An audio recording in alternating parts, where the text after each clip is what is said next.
अस्सलामुअलैकुम। Statistical mechanics के new lecture में सभी दोस्तों को वेलकम करते हैं। आज की इस क्लास में हम बात करेंगे मैक्सवेल बोल्ट्जमैन स्टैटिस्टिक पे। तो ये भी एक स्टैटिस्टिकल लॉ है जिससे हम मैक्रोस्टेट, माइक्रोस्टेट, थर्मोडायनामिक प्रोबेबिलिटी और ऑक्यूपेशन नंबर को फाइंड आउट करेंगे। तो इसके जो अहम पॉइंट्स हैं सबसे पहले हम वो डिस्कस कर लेते हैं। सबसे पहले पॉइंट्स ये हैं कि ये डिस्टिंग्विशेबल पार्टिकल के लिए एप्लीकेबल हैं। इससे जो पहले हमने दो लॉस पढ़े थे, बोस-आइंस्टाइन स्टैटिस्टिक और फर्मी डिराक स्टैटिस्टिक, वो इनडिस्टिंग्विशेबल पार्टिकल के लिए एप्लीकेबल हैं, लेकिन मैक्सवेल बोल्ट्जमैन स्टैटिस्टिक जो है ये डिस्टिंग्विशेबल पार्टिकल के लिए एप्लीकेबल हैं। दूसरी बात इसमें यह है कि ये बोस-आइंस्टाइन स्टैटिस्टिक की तरह ये भी पाउली एक्सक्लूजन प्रिंसिपल को ओबे नहीं करता। मतलब कि हमारे पास कोई ऐसी पाबंदी नहीं होती कि हम सेम एनर्जी लेवल में एक से ज़्यादा पार्टिकल को रखें। Maxwell Boltzmann statistic are applied to distinguishable particle, सही है। But as in Bose Einstein statistic there will be no restriction on the number of particle that can occupy the same energy level. Restriction का क्या मतलब होता है? पाबंदी। बोस-आइंस्टाइन स्टैटिस्टिक की तरह मैक्सवेल बोल्ट्जमैन स्टैटिस्टिक में भी सेम एनर्जी लेवल में एक से ज़्यादा पार्टिकल रखने पे कोई पाबंदी नहीं होती। एक लेवल में सेम एनर्जी लेवल में जो है ना एक से ज़्यादा पार्टिकल भी रखे जा सकते हैं, 3 रखे जा सकते हैं, 4, 5, 6 इस तरीके से रखे जा सकते हैं सेम स्पिन के साथ। तो ये भी पाउली एक्सक्लूजन प्रिंसिपल को ओबे नहीं करता, सही है। इसके बाद हम टेबल पे बात करते हैं, वही सेम टेबल जो बोस-आइंस्टाइन स्टैटिस्टिक और फर्मी डिराक स्टैटिस्टिक में यूज़ हुआ है, जिसमें 6 नंबर ऑफ पार्टिकल को 6e एनर्जी में अरेंज किया गया, ठीक है, और 3 जो है ना एनर्जी स्टेट्स होती हैं। तो उस तरीक़ेकार से जो हमने ये टेबल बनाया था, ठीक है, ये टेबल हमने अपलोड भी किया था बोस-आइंस्टाइन स्टैटिस्टिक पे। तो टोटल कितनी माइक्रोस्टेट बन रही हैं? 11 माइक्रोस्टेट बन रही हैं। तो ये जो टेबल है इसमें 6 पार्टिकल को 6e एनर्जी में डिस्ट्रीब्यूट कर या अरेंज किया गया, तो टोटल 11 माइक्रोस्टेट बनी। अब हम हर एक मैक्रोस्टेट से माइक्रोस्टेट या थर्मोडायनामिक प्रोबेबिलिटी निकालेंगे मैक्सवेल बोल्ट्जमैन स्टैटिस्टिक को यूज़ करके, क्योंकि इसमें डिस्टिंग्विशेबल पार्टिकल यूज़ होता है। पीछे जो बोस-आइंस्टाइन स्टैटिस्टिक या फर्मी डिराक स्टैटिस्टिक थे उनमें इनडिस्टिंग्विशेबल पार्टिकल यूज़ होते थे, और यहाँ पे डिस्टिंग्विशेबल पार्टिकल की हम बात कर रहे हैं, तो इसी वजह से जो है ना माइक्रोस्टेट भी बहुत ज़्यादा बनेंगी। तो इनका जो माइक्रोस्टेट निकालने का जो फार्मूला है या थर्मोडायनामिक प्रोबेबिलिटी को फाइंड आउट करने का फार्मूला है वो कुछ इस तरह से हैं, उन्हें अभी लिख लेते हैं, ठीक है। तो इसका फार्मूला कुछ इस तरह है, WK, ठीक है, is equal to n factorial. n जो है टोटल नंबर ऑफ पार्टिकल को यहाँ शो करता है। टोटल नंबर ऑफ पार्टिकल हमारे पास कितने हैं? 6। और यहाँ पे पाए, इसके बाद जो टर्म है, पाए का मतलब है मल्टीप्लाई, ठीक है, इसके बाद जो टर्म आ रही है वो बार बार मल्टीप्लाई होती रहेंगी, GJ और NJ।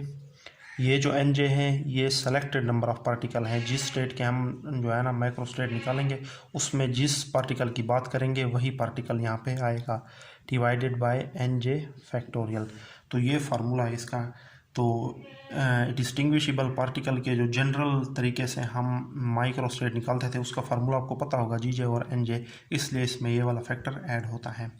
तो ये जो है ना टोटल नंबर ऑफ पार्टिकल एक ही बार लिखेंगे, इस सारे टर्म के साथ मल्टीप्लाई होगा, और ये जो टर्म है ना ये बार बार मल्टीप्लाई होगा हर एक पार्टिकल के लिए।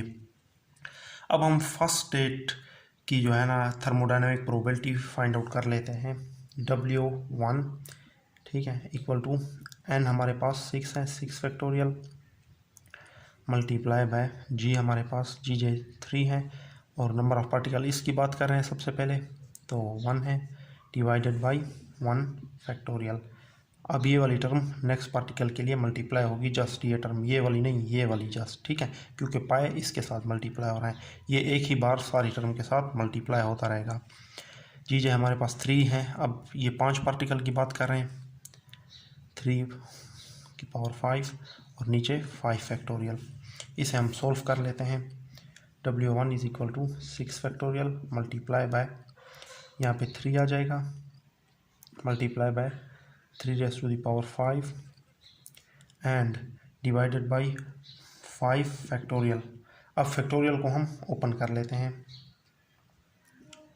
6 5 4 3 2 1 मल्टीप्लाई बाय ये वाला 3, फिर multiply by 3 raise to the power 5 और डिवाइड में क्या आ जाएगा, जस्ट ये 5 4 3 2 1। ये वाली टर्म जो है ना यहाँ तक कैंसल आउट हो जाएगी। तो 3 को 6 से मल्टीप्लाई करें 18 आएगा, ठीक है। 18 into 10 into 3 raise to the power 5। ये हमारे पास फर्स्ट मैक्रोस्टेट की थर्मोडायनेमिक प्रोबेबिलिटी ये आ गई, ठीक है। ये देखिए 18, ठीक है। 3 रेज़ टू द पावर 5 जो है ना सब टर्म में मल्टीप्लाई होगा, इसलिए इसे स्टार्ट में ही कॉमन ले लिया गया है, ठीक है। ये तमाम टर्म के साथ मल्टीप्लाई होता है, इसी वजह से इसे स्टार्ट में ही कॉमन ले लिया है। अगर आप चाहें तो हर एक टर्म के साथ इसे साथ साथ मल्टीप्लाई करके लिखते भी रहें, या फिर स्टार्ट में ही बेहतर यही है कि इसे आप कॉमन ही ले लें, ज़्यादा बेहतर यही है। इसी तरीके से किसी बाकी स्टेट की भी हम थर्मोडायनेमिक प्रोबेबिलिटी इसी तरीके से इसी फार्मूले को यूज़ करके ये तमाम की तमाम निकाल सकते हैं, ठीक है। किसी और स्टेट की भी निकाल लेते हैं, फॉर एग्जांपल इस स्टेट की हम निकाल लेते हैं, ठीक है। इसी तरीके से हम किसी और स्टेट की माइक्रो स्टेट या थर्मोडायनेमिक प्रोबेबिलिटी मालूम कर लेते हैं, इस स्टेट की या फिर इस 6 की चले कर लेते हैं। तो W6 equal to total number of particle हमारे पास 6 होते हैं, 6 फैक्टोरियल मल्टीप्लाई बाय GJ हमारे पास 3 है, 3 टू द पावर 1 और 1 factorial multiply by 3 raise to the power 1, ये भी 1 है, और 1 factorial multiply by 3 raise to the power 1 और 1 फैक्टोरियल, ठीक है। फिर उसके बाद 3 है, 3 रेज़ टू द पावर 3 और 3 फैक्टोरियल। तो 6 फैक्टोरियल मल्टीप्लाई बाय ये 3 है, ठीक है। इस 3 को इस 3 से मल्टीप्लाई करें 3 रेज़ टू द पावर 2 और फिर इसके साथ कंबाइन कर दें 3 into 3 raise to the power 5, क्योंकि 3 रेज़ टू द पावर हम सब में कॉमन ले रहे हैं, ठीक है। इसे साइड पे ही रख देंगे। डिवाइड में क्या आएगा, 3 फैक्टोरियल। 6 फैक्टोरियल को ओपन कर दें, 6 5 4 3 2 1 multiply by 3 into 3 raise to the power 5। 3 factorial को ओपन कर दें, 3 2 1।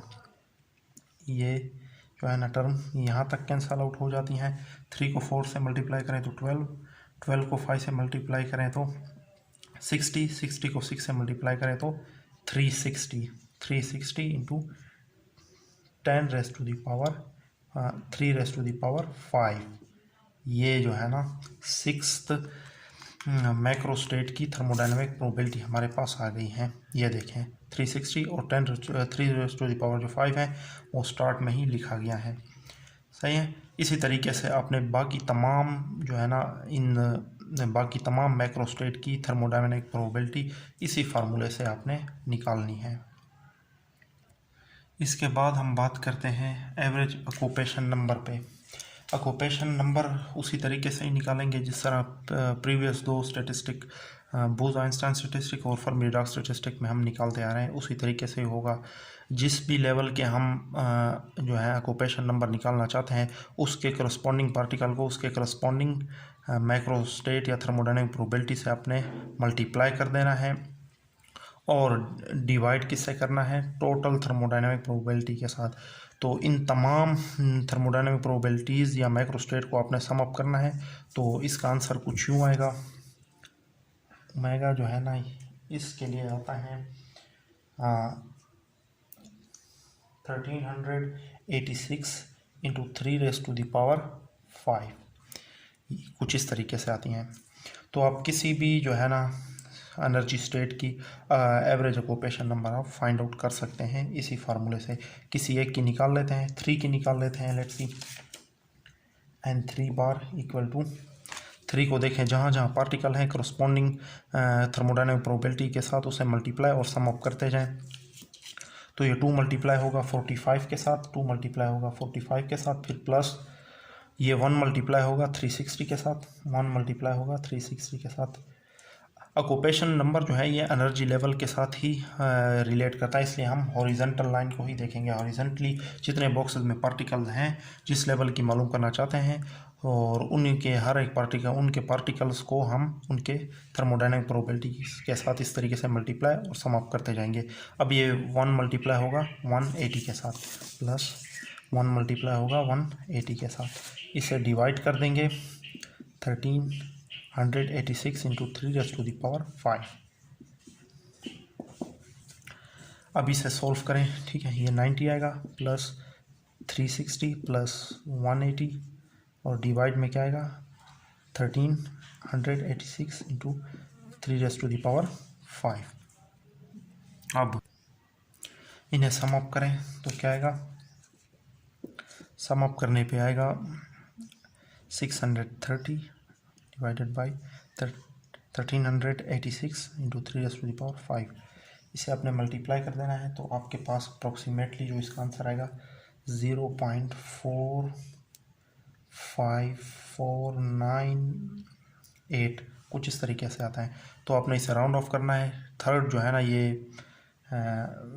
है ना इसका 9 है, ठीक है। तो एक जो है ना इसमें रख देंगे और इसे राउंड ऑफ करके 0.455 कुछ इस तरीके से।